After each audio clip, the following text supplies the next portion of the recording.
This is a solution video for the SAM project in tutorial 11. You're going to have to download the workbook I currently have open, plus I think there's 6 or 7 other files. Basically, it's a huge exercise in how to import data from a bunch of different source files, from text files, HTML files, XML files. Don't forget to rename the project with your first and last name and the 2 afterwards. And then they also mentioned in the getting started that you'll need your developer ribbon visible. So if you don't have the developer ribbon, you got to go to File, Options. Under Customize Ribbon, there's a checkbox right here for developer. So make sure that's turned on, and then you're ready to start. We move over to the overview sheet, and I believe we're going to import a text file. So I will run to the data ribbon, and over here is our get external data, and we have from text. So then you just have to locate the sales.txt file.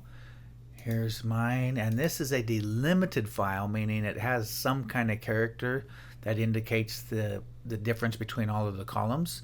So we're going to say delimited, and we're going to mention that our data has headers. And I believe in this one, do we start at row? Maybe it's the next import. We'll change this starting row number. We move over here. The delimiter is not a tab, it's a comma. And then all of a sudden you see that it puts in the lines wherever there's a comma. So we can hit next. And now finally we can change the data types of any of the columns, or we can choose to not import a column. So in this case, we do not want to import the second column. So we'll say do not import 2012. And on the very first column, we want to, rather than have a general data type, we're going to go with text. So text here, skip that one, and the rest is okay. So we'll hit finish, and then it'll ask us where do we want to put it. And instead of A1, they want B4. So we'll put it right here and hit OK. So there's our imported data. Now on instruction 2, we'll do the same thing again, where we're going to get external data from text. This time it's the stock.txt file, or the 10-year stock. I was wrong on that. 10-year stock.txt file, import. This time it's a fixed width file, meaning if I scroll down, we're going to define the width that separates all of the columns of data. I think we want to start at row 6 on this one, so we'll move this to 6, and we do not have headers, so we'll hit next. And they tell us that the ruler, we want to have a column at 4, so that's going to separate the year. So you just get right to that 4 and click, and then we want another one at 9, and then we want one at 14. So I'm just clicking on each of the little items in the ruler. I have this one at 20. I can double click and that will take that off. You can scroll up and down in your data to make sure it seems to be separated the way you want it. In this case, we're skipping the first 6 rows, so we don't have to worry about those headers or heading up here. So now we'll hit next. We want to apply the date column format to the first column. So we'll select the first column, and now we'll choose date. There's different formats here. They don't mention which one, so we'll just leave it with the default month, day, year. And finally, we're ready to import this, and this will be in cell B12. So that'll go right there. We'll hit OK. And now step 3 wants us to adjust column B to 4.5. So I'll run home. I'm just going to do it this way rather than trying to actually hit exactly 4.5. And then we want C to G to be 12. So I'll select that, format column width, and I'll type 12. And then I think we want to bold, center and bold, C4, G4. Right here, center, bold, and apply a counting decimal, C5, G8. So there's C5, G8. So right here, I'm going to hit that dialog box, hit accounting, and no decimal. Okay. Instruction 4 wants us to create a stock chart, high, low, close chart. So we'll scroll over to the right a little bit. They give you a hint that if you select cell P4 right here, Excel will guess that this is your data. And so we'll go ahead and go with that, and we'll insert. We'll go to recommended charts, which then pulls up the all charts. If we go to stock, which I just missed, there's high, low, close, open, high, low, close, volume, high, low, close, and volume, open, high, low, close. So it's the first one that we want, high, low, close chart. We'll hit OK. Now it's a matter of formatting the chart. You can click on the chart title and change it to Safe Clean Products. And we're going to remove the chart legend by just selecting it. I'm hitting delete on the keyboard. That'll let me go back and change that title. And now on instruction 4, subpoint C, we need to change the minimum of the vertical axis. So one way to do that is simply to select that. I have my format pane open. If you don't, you can go to format and format your selection.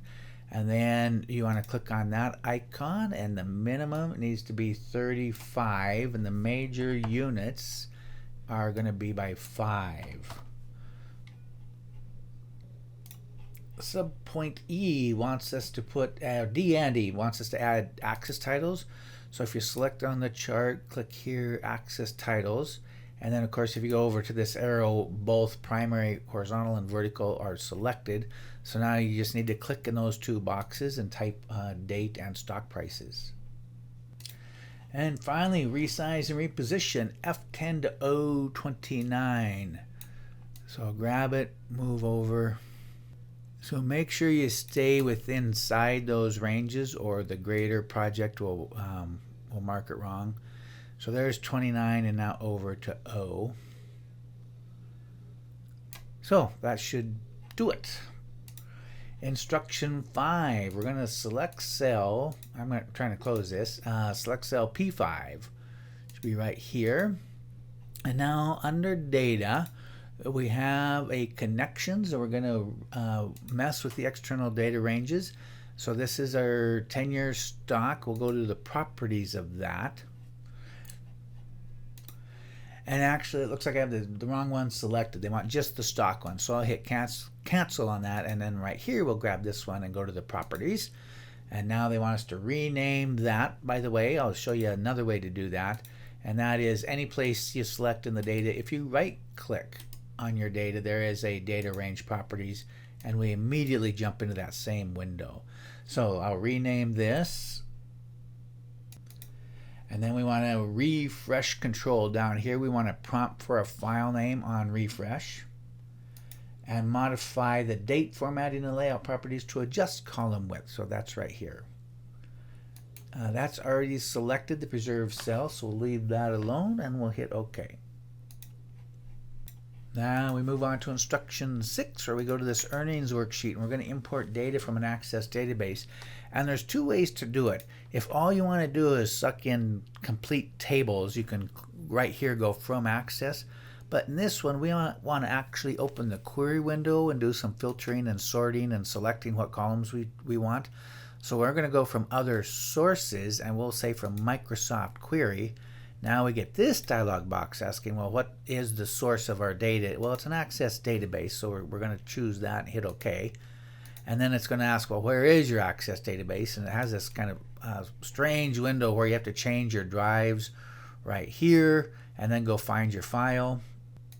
Mine will be on the C drive in my downloads folder right here. And then this is the file, Safe Clean Access. So you hit OK. Now it recognizes that it has 3 tables in it, and now there's instructions for what we want out of each of the tables. So here we want customer name. I can just double click and it moves it over. And then we want the contact. So when I go to the employee table, I'll get the employee last name. And then from the product table, I'm going to shrink that up. Or the orders table, we want the product and the amount field. So that's this one. By the way, you can double click or you can hit that single arrow and that moves things over. So we have the fields we want. We hit next, and now we could filter the data, meaning only bring back records that meet certain criteria. Right now they do not want us to filter, so we just ignore that one, and we finally go to the sort, and we want to sort the data by product and amount. So right here I choose product ascending and then amount ascending.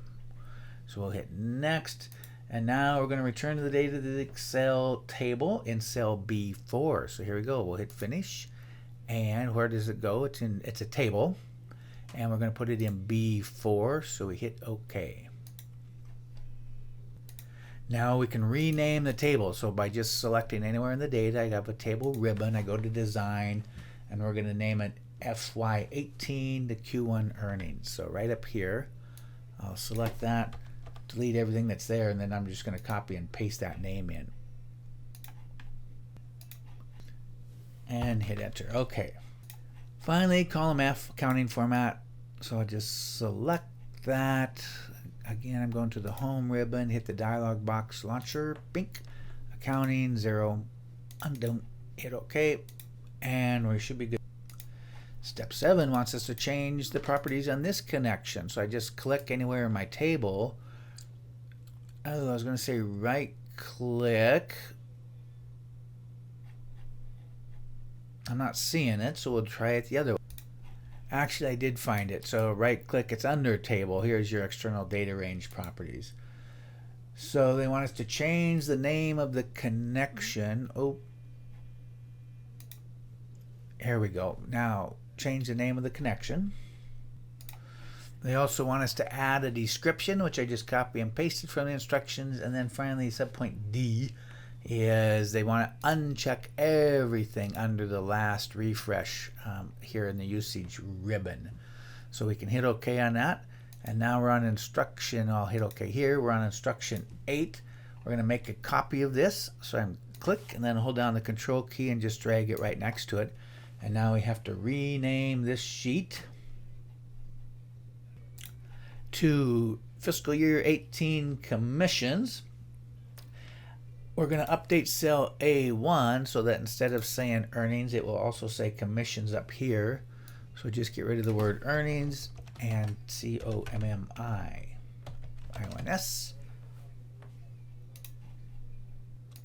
And now we need to rename the table. So we'll go to the design, and notice the name will have a number after it because we can't have two tables with the exact same name. So FY18 underscore Q1 commissions. There, I think I got it. Now we're on instruction 9 where we need to modify the connection of this guy. So this, rather than right clicking, just for fun, we'll run over here, go to your connections, and it's the earning ones connection. And so we will go to its properties, and now we have to change the name and the description. And now in instruction 10, we have to edit our query. So we're going to go to the definition, which defines the query. You can see it here in the text. We want to edit that query. And the first thing is we want to remove the contact. So I'll select contact, move it to the left, and then the next thing is we want the employee first name. So I move that to the right. Once it's over here, we can move it up. So we got customer name, first name, last name of the employee. And now we're going to add the commissions column from the orders table. So I'll select that and move that over. Now it's at the bottom. We're going to add a filter to the query where the commissions, we'll select this, and that commission is greater than, whoop, wrong one.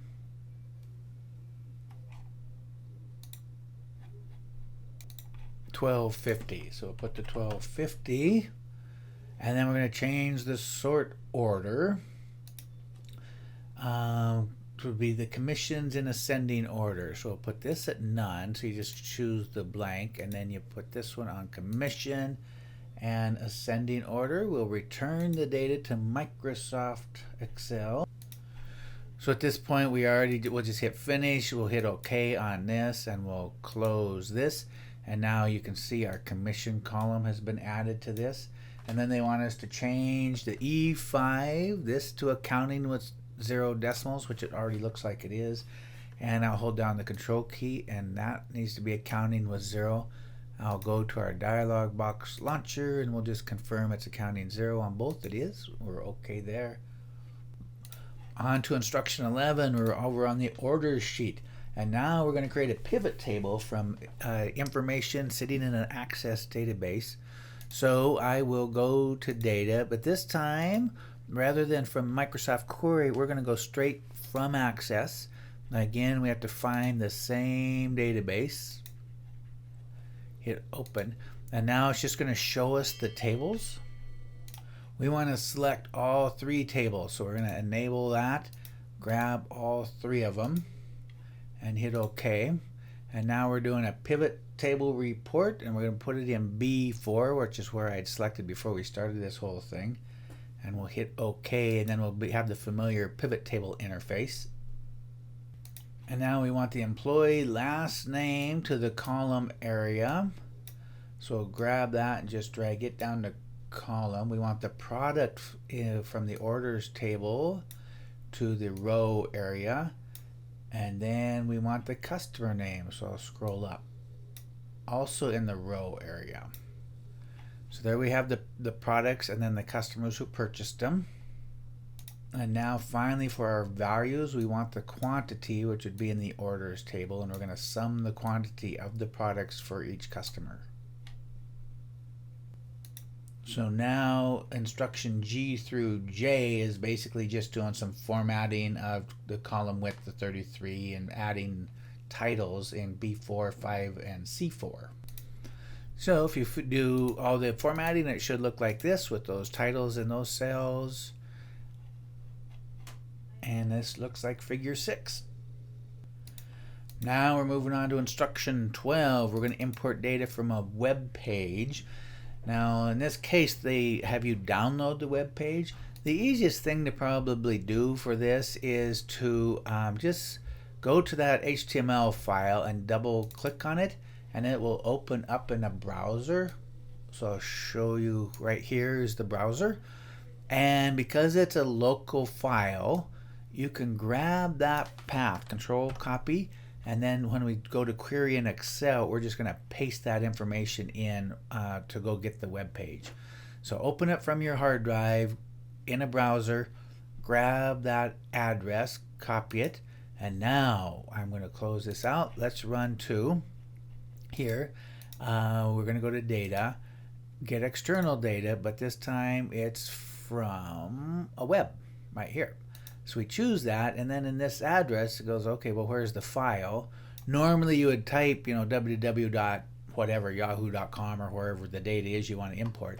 In this case, we're going to give it the path of our local drive and hit go. And then up comes the data, and then they say click on the second yellow arrow, and now we will import that data. Import it to B4. And now we need to edit that connection. So again, I'll right click, edit, I think it's the data range properties in this case, and it's going to be the name, change the name of the connection. And that's the only change they want us to make is the name. So now we can hit OK. And finally, instruction 13, where the last thing we're going to import is an XML. That stands for Extensible Markup Language. And they mention that the XML and XSD need to be in the same folder. So this one kind of defines what the tags are that are being used in this XML file. So running to Excel, we'll go to the payroll sheet. Now is when we need to use our developer ribbon. And the first thing we're going to do is click on the source, and we're going to map the XML file. So we hit the source, XML maps, we're going to add, and now we need to go find that file. So we want the employees XML, hit open. Before we hit OK, they want you to rename this map to payroll information. So we'll type payroll information. Now I'll just click out of there. Now we can hit OK, and it brings in all of the fields that it recognizes in that XML file. And now we want to map those XML fields or bind those fields to our spreadsheet. So what they're having you do is you grab this, for instance, ID field, and literally you can click and drag it over to cell B4, which would be right there. And you basically are going to do every field. So last name goes in C4, first name in D4. The point being, you don't have to do every field. So if I have some XML data and I don't want to import it all, I can map just the fields I'm interested in, and then when I go to do the import, it will only grab the data for the fields that are bound to the spreadsheet. So this is in H4, the compensation type, and finally total compensation will be right there. And now to bring in the data, we can just click anywhere in a blue cell and we're going to refresh this. So right here is refresh. If you hit refresh all, that's doing all the connections on your workbook. So if we just do the single refresh, it now sucks in the data associated with the fields that we bound from the XML source. And that's it for this exercise. Confirm that your images look similar to the figures in the instructions and then submit it for grading.